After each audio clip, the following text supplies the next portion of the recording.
Assalamualaikum warahmatullahi wabarakatuh. Sobat Radio Malam yang dimuliakan Allah, semoga kita dalam keadaan sehat walafiat. Amin ya robbal alamin. Abu Nawas bunuh diri dengan racun, bukannya mati tapi malah kenyang.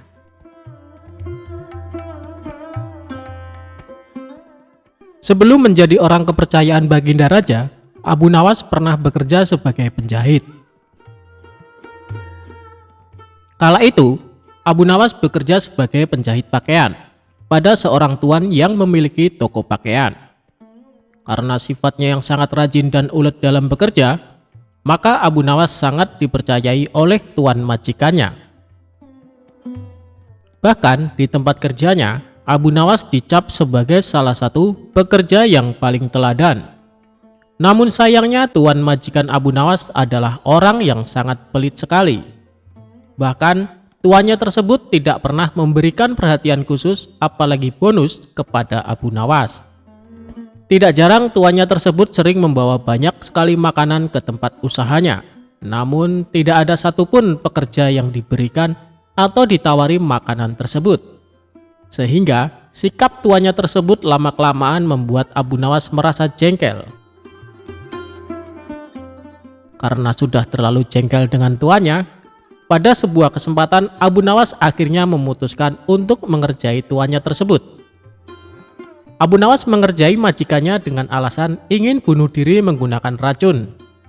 Suatu ketika, tuan majikan Abu Nawas datang dengan membawa sebuah kendi yang berisi madu. Karena Abu Nawas melihat hal itu, kemudian dia menghampiri tuannya sembari menanyakan apa isi dari kendi tersebut. Selain itu, ia juga meminta kepada tuan majikannya agar diberikan isi dari kendi tersebut. Karena tuannya sangat pelit, maka dengan sengaja ia berbohong kepada Abu Nawas dengan mengatakan kendi tersebut berisi racun. Abu Nawas pun kemudian hanya mengangguk tanda ia percaya kepada tuan majikannya. Padahal dirinya mengetahui kalau tuan majikan sedang berbohong tentang isi kendi tersebut. Terlebih lagi, Abu Nawas sempat mencium bau madu dari kendi yang dibawa oleh tuan majikannya. Tidak lama kemudian, tuan majikan Abu Nawas harus pergi karena ada keperluan. Karena dirasa kendi yang berisi madu tersebut aman dari para pekerjanya, termasuk Abu Nawas, maka kendi tersebut tetap dibiarkan di sana. Melihat kendi berisi madu tersebut ditinggalkan oleh tuannya, maka Abu Nawas tidak membuang-buang kesempatan. Dia pun berusaha menjual sepotong pakaian dan membeli sebuah roti untuk dimakan dengan madu milik tuannya. Setelah berhasil menjual pakaian dan membeli roti, Abu Nawas langsung melahapnya bersama madu milik majikannya. Dia pun memakan roti dan madu majikannya dengan sangat lahap. Tanpa sadar, madu tersebut akhirnya habis tidak tersisa. Dalam kondisi yang kekenyangan, Abu Nawas kemudian meletakkan kendi itu ke tempat semula, lalu melanjutkan pekerjaannya. Tidak lama berselang, majikannya pun kembali dan membawa sebungkus roti yang akan dimakan bersama madunya. Kemudian, majikan Abu Nawas tersebut langsung menghampiri kendi miliknya untuk mengambil madu yang ada di dalamnya. Namun alangkah terkejutnya sang majikan setelah mengetahui kendi tersebut kosong dan tidak ada madunya. Selain itu, ia juga merasa sangat kesal karena mengetahui sepotong kainnya telah hilang tanpa adanya laporan. Kemudian tuan itu berbicara kepada dirinya sendiri dan menganggap hal ini pasti ulah dari Abu Nawas. Selanjutnya, tuan majikan tersebut langsung menghampiri Abu Nawas yang sedang sibuk menjahit pakaian sembari berkata seperti ini. Abu Nawas, apa yang sebenarnya terjadi? Mengapa isi kendi ini kosong? Dan sepotong pakaian telah hilang? Tanya tuannya kepada Abu Nawas. Maaf tuan, tadi sewaktu tuan pergi ada sekelompok pencuri datang mengambil sepotong pakaian, jawab Abu Nawas. Lantas apa yang kamu lakukan kepada pencuri itu? Tanya tuannya lagi. Aku ketakutan dan tidak bisa berbuat apa-apa, kata Abu Nawas sambil pura-pura ketakutan. Lalu, mengapa isi kendiku hilang? Apakah diminum juga oleh pencuri itu? Tanya tuan majikan kembali. Abu Nawas pun mengatakan bukan pencuri itu yang meminum isi kendi tuan majikannya, karena yang meminum isi kendi tersebut adalah dirinya, sebab ia berniat bunuh diri dengan racun yang ada di dalam kendi tersebut. Karena takut akan dimarahi oleh tuan, maka aku putuskan untuk memilih bunuh diri saja menggunakan racun yang ada di dalam kendi tersebut. Hamba pikir hamba akan mati, tapi ajal hamba belum sampai tuan, kata Abu Nawas kepada majikannya. Mendengar perkataan jujur dan keahlian akal pikir Abu Nawas, tuannya tersebut tidak jadi marah. Selain itu, majikannya tersebut akhirnya sadar apa yang sudah terjadi, karena ulah dirinya yang sangat pelit kepada pekerjanya.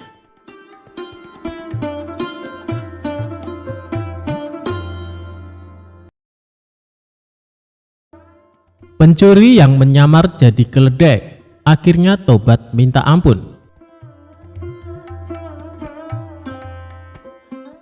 Dikisahkan Abu Nawas mempunyai keledai yang sangat penurut. Kemanapun Abu Nawas pergi selalu mengajak serta keledainya. Banyak orang mengagumi keledai milik Abu Nawas. Bahkan ada beberapa yang menawar ingin membelinya dengan harga tinggi. Namun Abu Nawas selalu menolaknya. Suatu hari saat Abu Nawas berkeliling kampung bersama keledainya, ia dibuntuti dua orang diduga pencuri. Mereka tampak ingin mengincar keledainya Abu Nawas. Saat azan zuhur berkumandang, Abu Nawas pun berhenti sejenak di sebuah masjid untuk menunaikan sholat. Ia lalu mencari sebuah pohon untuk mengikatkan keledainya. Tapi Abu Nawas tidak menyadari ada dua orang yang mengikutinya. "Kau tunggulah di sini, aku akan ke masjid dahulu," ucap Abu Nawas ke keledainya. Ketika Abu Nawas pergi masuk ke masjid, dua orang pencuri itu segera mendekati keledai tersebut. "Kita kelabui saja Abu Nawas, bawalah keledai ini pulang, dan aku akan berpura-pura jadi keledainya," ucap salah seorang pencuri. Kemudian pencuri yang lain membawa pergi keledai milik Abu Nawas. Sementara itu seorang pencuri berpura-pura menjadi keledai. Dia mengikatkan tali keledai tersebut ke lehernya sendiri. Tujuannya agar Abu Nawas percaya bahwa keledainya telah berubah menjadi manusia. Usai menunaikan sholat, Abu Nawas kembali mendatangi keledainya. Alangkah terkejutnya dia saat mendapati keledainya berubah menjadi manusia. "Apakah kau keledaiku?" tanya Abu Nawas merasa heran. "Iya, aku adalah keledaimu. Selama ini aku dikutuk menjadi seekor keledai, tapi berkat kebaikanmu, aku kembali menjadi manusia," jawab si pencuri berpura-pura. Abu Nawas tidak mau percaya begitu saja, sebab dilihat banyak kejanggalan. Mana mungkin keledai bisa jadi manusia? Dia pasti mau mengelabui aku, pikirnya dalam hati. Tapi Abu Nawas tidak mau kalah. Dia mendapat ide untuk membuat si pencuri kapok. "Baiklah, sekarang antarkan aku ke rumah Tuan Hakim. Aku ada janji bertemu dengannya," perintah Abu Nawas. Abu Nawas lalu naik ke atas punggung si pencuri dan menyuruhnya berjalan dengan merangkak seperti keledai. Pencuri itu menyesal kenapa menyamar sebagai keledai. Harusnya tadi kabur saja dengan temannya. Kini dia pun terikat seperti seekor keledai. Bahkan saat Abu Nawas menungganginya, banyak orang bertanya tentangnya. "Abu Nawas, mana keledaimu yang penurut?" tanya orang-orang di setiap jalanan kota. "Dia ini keledaiku. Dia telah menjadi manusia karena kebaikan hatiku," jawab Abu Nawas. Betapa malunya si pencuri karena menjadi tontonan warga di jalanan. Sementara untuk sampai ke rumah Tuan Hakim butuh waktu yang cukup lama. Hal itu membuat pencuri yang menyamar sebagai keledai jadi kelelahan. Bahkan kaki dan tangannya memerah seperti melepuh. Akhirnya sampailah Abu Nawas di rumah Tuan Hakim dengan menaiki punggung si pencuri. Melihat hal itu, Tuan Hakim terkejut bukan main, bahkan sampai memarahi Abu Nawas. "Hei Abu Nawas, kau kejam sekali. Kau kesini menunggang manusia," ujar Tuan Hakim.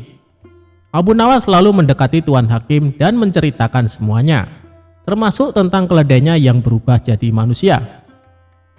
Tuan Hakim, dia itu seorang pencuri yang coba mengelabui hamba. Makanya hamba ingin memberi dia pelajaran, bisik Abu Nawas kepada Tuan Hakim. Oh, jadi begitu ceritanya. Sebaiknya kita ke dalam dulu Abu Nawas, ajak Tuan Hakim. Abu Nawas lalu mengikat si pencuri ke salah satu pohon layaknya seekor keledai. Sementara itu, teman si pencuri ternyata mengikuti Abu Nawas. Dia hendak menyelamatkan temannya yang berpura-pura menjadi keledai. Abu Nawas pun masuk ke rumah Tuan Hakim. Mereka berpura-pura diskusi, padahal sedang mengintai si pencuri yang terikat. Benar saja, tiba-tiba muncullah salah satu temannya untuk menolong. Dia berusaha menyelamatkan dengan melepaskan tali yang mengikat pada leher kawannya itu. Namun karena kaki temannya luka parah, dia kesulitan membawa temannya tersebut. Akhirnya Tuan Hakim dan Abu Nawas langsung memergoki mereka. "Siapa sebenarnya kalian?" tanya Tuan Hakim. "Maafkan kami Tuan Hakim, kami adalah pencuri. Niatnya kami ingin mengelabui Abu Nawas, tapi malah kami yang kena batunya," jawab kedua pencuri tersebut. "Kembalikan keledai Abu Nawas atau kalian akan aku masukkan ke penjara," ancam Tuan Hakim.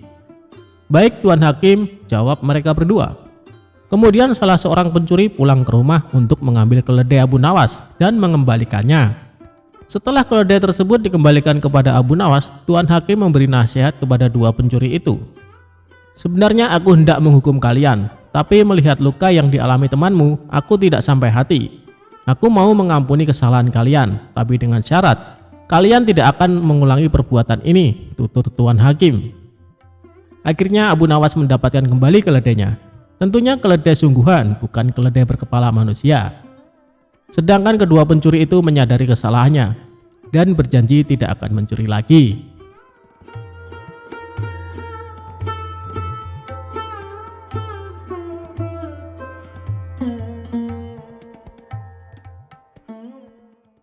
Ketika Baginda Raja diajak mengemis oleh Abu Nawas. Suatu hari saat Abu Nawas di rumah, tiba-tiba datang beberapa prajurit istana menemuinya. "Tuan Abu Nawas, Anda diperintahkan Baginda Raja untuk menghadap," kata salah satu prajurit. "Bukannya kemarin aku baru saja menghadap Baginda Raja? Kenapa disuruh menghadap lagi?" tanya Abu Nawas merasa heran. "Kami tidak tahu, Tuan Abu Nawas. Silahkan nanti Tuan tanyakan sendiri kepada Baginda Raja," jawab prajurit istana. Singkat cerita, datanglah Abu Nawas ke istana menghadap Baginda Raja. "Ampun Paduka yang mulia, ada perlu apa lagi Paduka memanggil hamba?" tanya Abu Nawas. Baginda Raja lalu mengutarakan masalahnya yang selama ini mengganggunya. "Begini Abu Nawas, aku punya masalah yang cukup serius dan aku butuh bantuanmu," tutur Baginda Raja. "Memangnya masalah apa yang sedang Paduka hadapi? Kiranya apa yang bisa hamba bantu?" tanya Abu Nawas kembali. "Tadi pagi aku mendapat laporan Abu Nawas. Ada saudagar kaya yang kikir. Jangankan untuk bersedekah, membayar zakat saja dia menolak," kata Baginda Raja menjelaskan. "Paduka ini kan seorang raja. Panggil saja dia ke istana dan suruh membayar zakat. Kalau dia menolak, masukkan saja ke penjara. Pasti dia akan ketakutan," ucap Abu Nawas menyarankan. "Sebenarnya bisa saja aku berbuat demikian, tapi apakah ada cara yang lebih baik dan lebih bijak supaya dia bisa sadar tanpa harus aku paksakan? Aku yakin dia sebenarnya orang baik, karena sebelum menjadi saudagar kaya, dia rajin sedekah dan membayar zakat tepat pada waktunya," ujar Baginda Raja. "Baiklah Paduka, sebenarnya ini masalah yang mudah Paduka, tapi karena Paduka menginginkan cara yang bijak maka hamba butuh waktu 3 hari untuk memikirkannya," kata Abu Nawas. Kemudian Abu Nawas memohon diri untuk pulang ke rumah. Setibanya di rumah, dia terus berpikir mencari jalan keluar yang tepat. Padahal Abu Nawas sendiri menginginkan agar saudagar kaya itu dipenjara saja. Saudagar itu memang terkenal sangat pelit, bahkan para tetangga pun banyak yang membencinya. Tapi karena keinginan Abu Nawas tidak sejalan dengan pemikiran Baginda Raja, mau tidak mau harus menemukan cara lain yang sesuai perintah Baginda Raja. 3 hari berlalu, tibalah saatnya bagi Abu Nawas untuk menghadap ke istana. Sesampainya di sana, Abu Nawas langsung dipersilahkan menghadap Baginda Raja. "Bagaimana Abu Nawas? Apakah kamu sudah menemukan caranya?" tanya Baginda Raja. "Sudah Paduka, hamba sudah menemukan caranya," jawab Abu Nawas. "Bagus, beritahu aku sekarang caranya," minta Baginda Raja. "Tapi hamba tidak yakin Paduka akan bersedia melakukannya," timpal Abu Nawas. "Apa caranya? Katakan saja," ucap Baginda Raja mulai penasaran. "Caranya adalah hamba dan Baginda Raja harus menjadi pengemis. Lalu kita datangi rumah saudagar kaya itu. Kita berdua pura-pura mengemis kepadanya," papar Abu Nawas memberitahu. "Memangnya harus aku yang melakukannya? Apa tidak bisa diwakilkan?" tanya Baginda Raja. "Tidak bisa Paduka, karena ini adalah cara satu-satunya," jawab Abu Nawas. Awalnya Baginda Raja ragu atas ide konyol Abu Nawas itu. Namun karena ingin menyadarkan saudagar pelit tersebut, akhirnya dia bersedia menuruti saran Abu Nawas.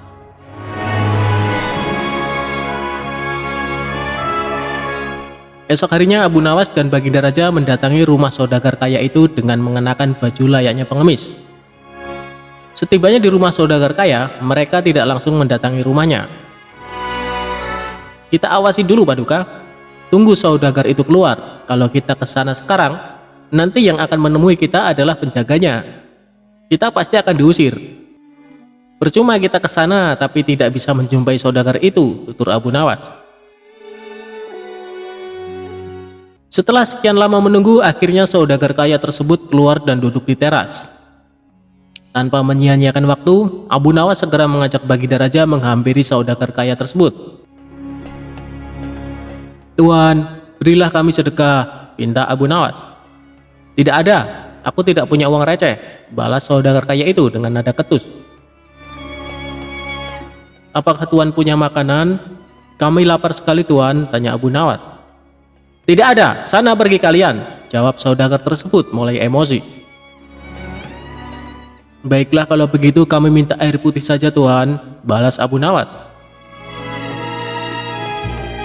"Kalian ini tuli atau gimana sih? Sudah aku bilang tidak punya apa-apa, sana pergi kalian, jangan ganggu aku," bentak saudagar kaya. Di saat itulah Abu Nawas mulai akal cerdiknya. "Kasihan sekali kalau Tuan tidak punya apa-apa.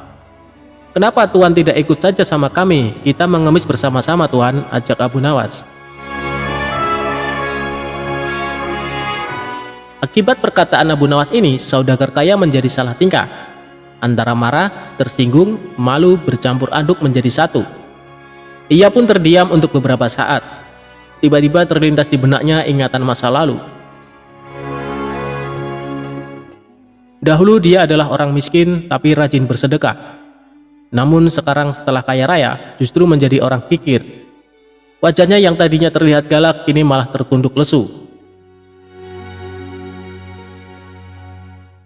"Bagaimana? Apakah Tuan memilih jadi orang miskin atau orang kaya? Kalau masih ingin jadi orang kaya jangan lupa bersedekah dan bayar zakat. Kalau tidak mau sedekah mengemis sajalah seperti kami," tutur Abu Nawas.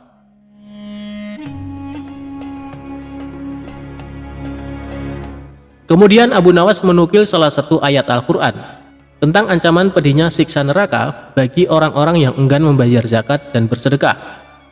Seketika saudagar tersebut langsung meneteskan air mata.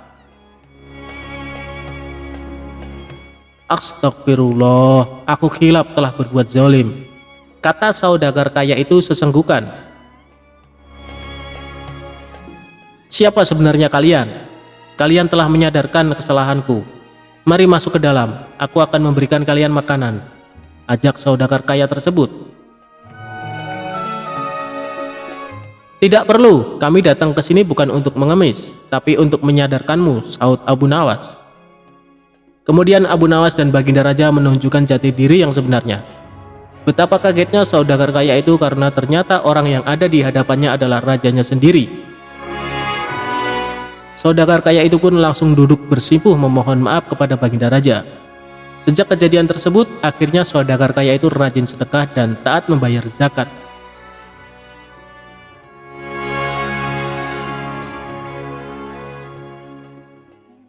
Abu Nawas memantati raja. Pada suatu sore, ketika Abu Nawas ke warung teh, kawan-kawannya sudah lebih dulu berada di sana. Ternyata mereka sengaja menunggu Abu Nawas. Nah, ini dia Abu Nawas datang, kata salah satu seorang dari mereka. Ada apa? Kata Abu Nawas sambil memesan secangkir teh hangat. Kami tahu engkau selalu bisa melepaskan diri dari perangkap-perangkap raja. Tetapi kami yakin kali ini engkau pasti dihukum Baginda Raja bila engkau melakukannya. Kawan-kawan Abu Nawas membuka percakapan. Apa yang harus kutakutkan? Tidak ada sesuatu apapun yang perlu ditakuti kecuali Allah, kata Abu Nawas menantang.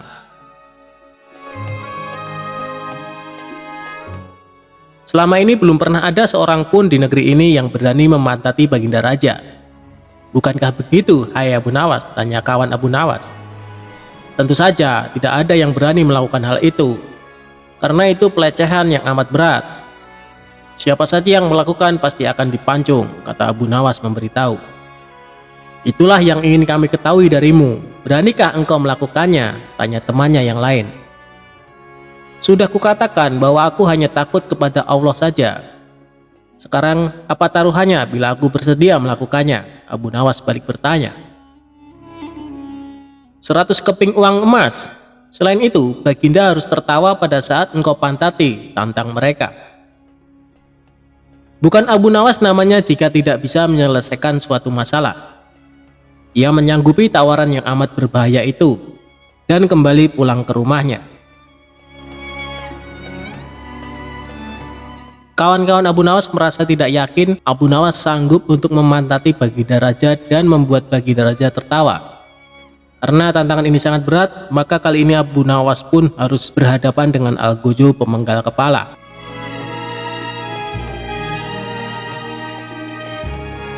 Minggu depannya, Baginda Raja mengadakan jamuan kenegaraan. Para menteri, pegawai istana, dan orang-orang dekat Baginda diundang, termasuk juga Abu Nawas. Abu Nawas merasa hari-hari berlalu dengan cepat karena ia harus menciptakan jalan keluar yang paling aman bagi keselamatan lehernya dari pedang Algojo. Tetapi bagi kawan-kawan Abu Nawas, hari-hari terasa amat panjang karena mereka sudah tidak sabar menunggu pertaruhan yang amat mendebarkan itu. Persiapan-persiapan di halaman istana sudah dimulai. Baginda Raja menginginkan acara itu akan digelar dengan meriah. Baginda tidak ingin mengecewakan para tamunya, terkhusus untuk raja-raja dari negeri sahabat yang datang.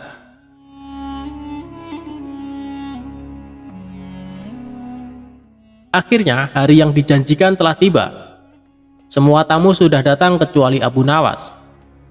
Kawan-kawan Abu Nawas yang menyaksikan dari jauh merasa kecewa karena Abu Nawas tidak hadir. Namun ternyata mereka keliru. Abu Nawas bukan tidak datang, tetapi terlambat sehingga Abu Nawas duduk di tempat yang paling belakang. Ceramah-ceramah yang mengesankan mulai disampaikan oleh para ahli pidato. Kemudian giliran Baginda Raja menyampaikan pidatonya. Setelah menyampaikan pidato, Baginda melihat Abu Nawas duduk sendirian di tempat yang tidak ada karpetnya. Karena merasa heran, Baginda Raja bertanya, "Mengapa engkau tidak duduk di atas karpet?" tanya Raja. "Paduka yang mulia, hamba haturkan terima kasih atas perhatian Baginda. Hamba sudah merasa bahagia duduk di sini," kata Abu Nawas. "Wahai Abu Nawas, majulah dan duduklah di atas karpet, nanti pakaianmu kotor karena duduk di atas tanah," Baginda Raja menyarankan. "Ampun tuanku yang mulia, sebenarnya hamba ini sudah duduk di atas karpet," jawab Abu Nawas dengan santai. Baginda bingung mendengar pengakuan Abu Nawas karena Baginda melihat sendiri Abu Nawas duduk di atas lantai. Karpet yang mana yang engkau maksudkan itu, wahai Abu Nawas? Tanya Baginda masih bingung. Karpet hamba sendiri, tuanku yang mulia. Sekarang hamba selalu membawa karpet dimanapun hamba pergi, kata Abu Nawas seolah-olah menyimpan misteri. Tetapi sejak tadi aku belum melihat karpet yang engkau bawa, kata Baginda Raja bertambah bingung. Baiklah Baginda yang mulia, kalau memang ingin tahu maka dengan senang hati hamba akan menunjukkan kepada Paduka yang mulia, kata Abu Nawas sambil beringsut-ringsut ke depan. Setelah cukup dekat dengan Baginda, Abu Nawas berdiri, kemudian menunjukkan potongan karpet yang ditempelkan di bagian pantatnya. Abu Nawas kini seolah-olah memantati Baginda Raja. Melihat ada sepotong karpet menempel di pantat Abu Nawas, Baginda Raja tak bisa membendung tawa sehingga beliau terpingkal-pingkal diikuti oleh para tamu yang datang. Menyaksikan kejadian yang menggelikan itu, kawan-kawan Abu Nawas merasa kagum dan mereka harus rela melepas 100 keping emas untuk Abu Nawas.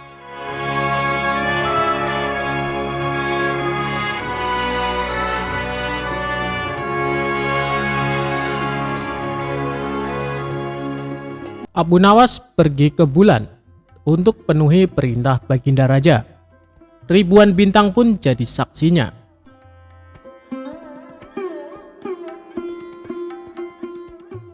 Baginda Raja lagi-lagi memberikan misi mustahil kepada Abu Nawas. Ia tak bosan-bosannya mengetes kecerdikan Abu Nawas. Kali ini Raja kembali mengajukan sesuatu yang tak wajar, yaitu pergi ke bulan untuk melakukan penyelidikan. Padahal pada zaman itu jelas-jelas belum ada teknologi canggih dan mutakhir untuk menuju ke sana. Jadi jelas jika misi ini hanya untuk menguji Abu Nawas saja. Saya perintahkan kamu untuk pergi ke bulan, tutur Baginda Raja. Pergi ke bulan? Tanya Abu Nawas. Ya, saya tahu kau adalah seorang pria yang pintar. Kau harus dapat pergi ke bulan, kata Baginda. Oke, saya akan pergi ke sana besok sore yang mulia, jawab Abu Nawas. Baginda Raja pun terkejut. Ia tak menyangka bahwa Abu Nawas menyanggupi tantangan yang ia berikan tersebut. Lalu Baginda Raja bertanya, dari mana kamu akan pergi? Dari rumahku, jawab Abu Nawas. Baiklah, saya akan pergi ke sana untuk melihat kau pergi ke bulan besok malam, kata Baginda Raja.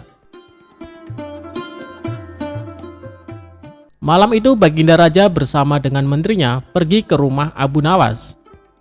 Ketika Raja dan para menterinya tiba di sana, Abu Nawas sudah tak ada di rumah. Mereka hanya bertemu dengan istrinya. Di mana Abu Nawas? Tanya Baginda Raja. Dia baru berangkat ke bulan yang mulia.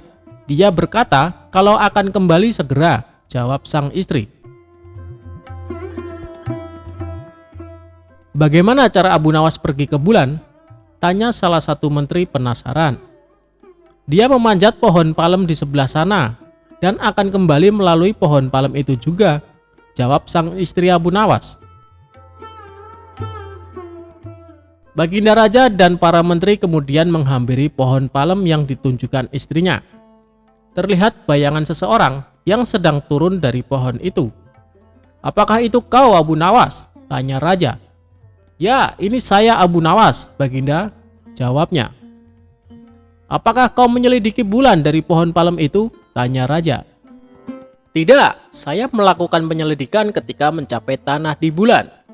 Pohon hanya sekedar tangga lewat untuk saya pergi ke bulan, jawab Abu Nawas. Baginda Raja pun tersenyum dengan perkataan Abu Nawas. Ia kemudian menanyakan apa yang dilihatnya di sana.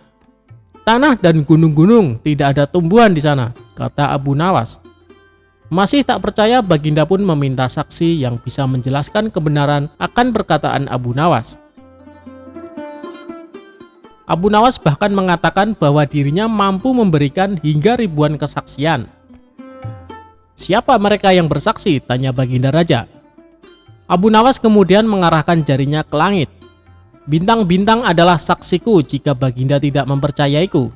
Baginda dapat menanyakan langsung pada mereka, kata Abu Nawas dengan yakin. Mendengar jawaban itu, Baginda Raja tertawa. Mengapa kau tak menunggu kami menyaksikan kau pergi ke bulan? Tanya Raja. Anda terlambat yang mulia, saya hanya dapat pergi ke bulan pada waktu tertentu saja. Kisah hakim yang tamak. Ada seorang pemuda bermimpi menikahi anak gadis hakim istana. Pemuda itu bermimpi memberikan seluruh hartanya sebagai maharnya. Hakim mengetahui hal itu, maka ia pun pergi ke rumah pemuda tersebut.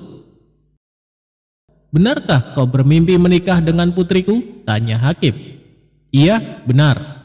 Bahkan aku bermimpi memberikan semua hartaku sebagai maharnya, balas pemuda itu.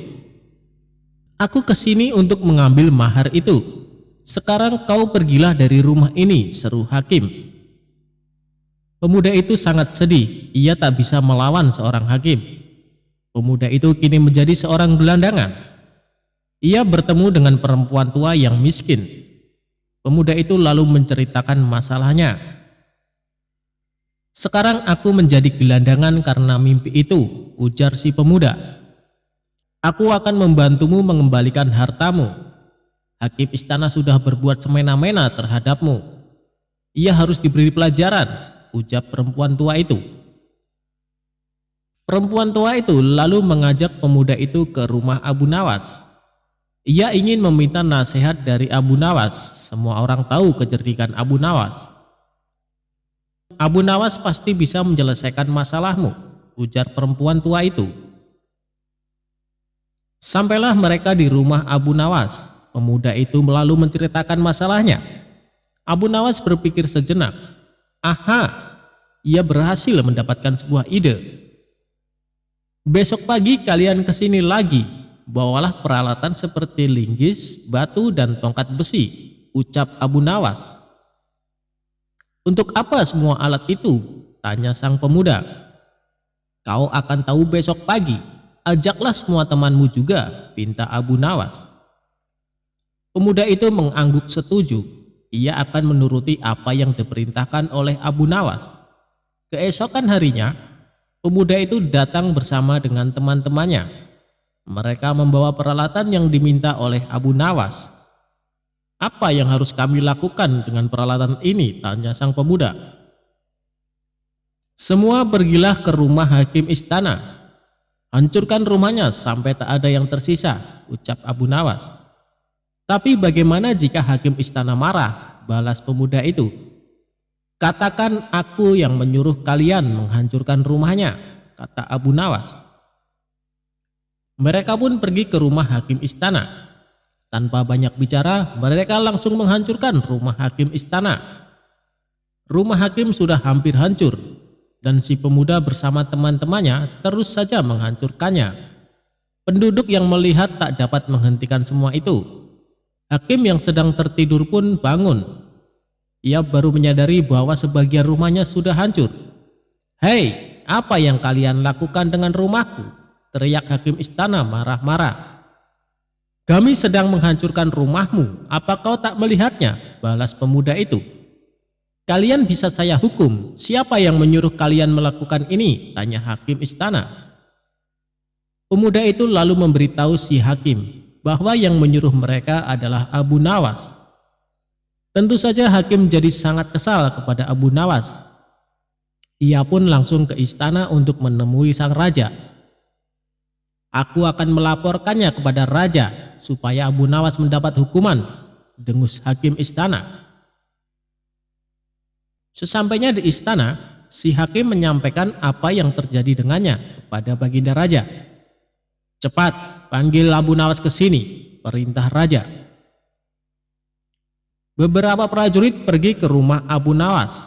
Mereka menangkap Abu Nawas dan membawanya ke istana. Abu Nawas sudah tahu bahwa hal itu pasti akan terjadi. Hei Abu Nawas, apa benar kau menyuruh para pemuda itu untuk merusak rumah hakim istana? Tanya raja penasaran. Benar raja, semalam aku bermimpi bahwa hakim istana memintaku untuk menghancurkan rumahnya. Ia berkata hendak membangun rumah baru yang lebih megah, jawab Abu Nawas. Raja heran mendengar jawaban Abu Nawas. Mimpi adalah bunga tidur, tapi kenapa dia melaksanakannya dalam kehidupan nyata? Kamu sungguh salah besar, Abu Nawas, ujar raja. Bukankah hakim istana yang membuat peraturan seperti itu, ucap Abu Nawas. Ia lalu menyampaikan apa yang telah dilakukan hakim istana kepada si pemuda. Hakim istana telah merampas semua harta si pemuda karena pemuda itu bermimpi memberikan mahar untuk menikah dengan anak hakim istana. Raja lalu memanggil pemuda itu dan menanyakan kebenarannya. Semua yang dikatakan Abu Nawas benar, Raja. Aku kehilangan semua hartaku karena itu. Kini aku menjadi seorang gelandangan, ucap si pemuda. Hakim istana terlihat pucat. Ia ketakutan dan kemudian mengakui perbuatannya. Raja pun memecat hakim istana. Selama ini ia telah salah memilih seorang hakim. Harta pemuda itu akhirnya dikembalikan. Abu Nawas sangat senang karena bisa menolong orang yang kesulitan. Ketika Abu Nawas disuruh khutbah Jumat. Abu Nawas adalah seorang penyair yang sangat cerdik dan pintar. Namun selain sebagai penyair, Abu Nawas juga dikenal sebagai mubalek di desa tempat tinggalnya. Oleh sebab itu, suatu ketika Abu Nawas diminta untuk menjadi imam ketika hendak sholat Jumat. Selain itu, pada waktu tersebut Abu Nawas juga diminta mengisi khutbah Jumat untuk memberikan ceramah keagamaan. Setelah mandi dan berpakaian rapi, Abu Nawas pun mulai melangkahkan kakinya menuju ke masjid. Ketika sampai di masjid, tidak lama kemudian terdengar suara azan. Tak lama berselang, datanglah masyarakat yang beragam Muslim dengan sangat ramai. Karena yang menjadi khotib kali ini adalah Abu Nawas, maka banyak sekali masyarakat Muslim yang datang ke masjid. Ceramah dan khutbah Abu Nawas sangat disenangi oleh masyarakat kala itu. Sebab dalam setiap ceramah keagamaan yang disampaikan oleh Abu Nawas, sangat relevan terhadap isu-isu yang sedang berkembang. Akhirnya, waktu yang ditunggu para jamaah pun tiba. Abu Nawas naik ke mimbar dan segera memulai khutbahnya. Khutbah tersebut dimulai dengan salam dan berlanjut pada materi yang akan disampaikan oleh Abu Nawas. Namun, pada saat berkhutbah, Abu Nawas melihat para jamaahnya yang mengantuk bahkan sampai tertidur. Melihat hal itu, kemudian Abu Nawas berteriak, "Api, api, api!" dengan sangat keras. Hal tersebut sontak membuat para jamaah sangat terkejut dan berdiri mencari keberadaan api tersebut. Bahkan ada juga jamaah yang hanya saling pandang satu sama lainnya. Kemudian ada salah seorang jamaah yang menanyakan, "Di mana apinya?" kepada Abu Nawas. Walau ada jamaah yang berkata demikian, tapi Abu Nawas tetap melanjutkan khutbahnya. Kemudian, keluarlah perkataan dari Abu Nawas jika ada api yang dahsyat di neraka bagi mereka yang lalai dalam beribadah.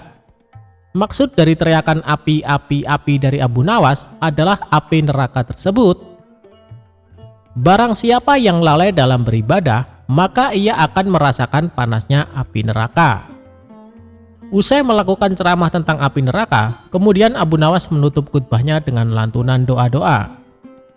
Setelah itu, Abu Nawas memimpin sholat Jumat dengan khusyuk dan diikuti oleh para jamaah. Ketika salat, para jamaah masih teringat dan terngiang-ngiang dengan api neraka yang dikatakan oleh Abu Nawas dalam khutbahnya.